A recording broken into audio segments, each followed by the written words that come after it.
Hello दोस्तों, आज हम लोग आए हैं चकचका पे।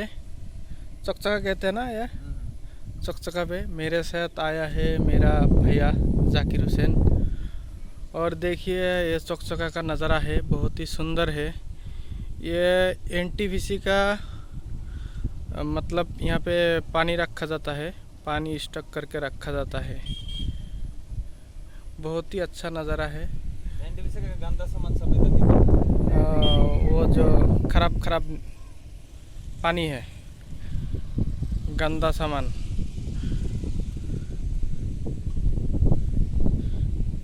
बहुत ही सुंदर व्यू है। आप लोग भी आ जाइएगा कभी आप घूमने के लिए। हाँ, ये सुनिए जाकिर भाई क्या कहते हैं। बहुत अच्छा सीनरी है, बहुत अच्छा, देखने में बहुत अच्छा है। हाँ, ये देखने में बहुत अच्छा है। आ जाइए आप लोग घूमने के लिए, लेकिन ये पिकनिक स्पॉट नहीं है। ऐसे ही फ़ोटो खींचने के लिए बहुत अच्छा है प्लेस। फ़ोटो बहुत अच्छा प्लेस है फ़ोटो के लिए।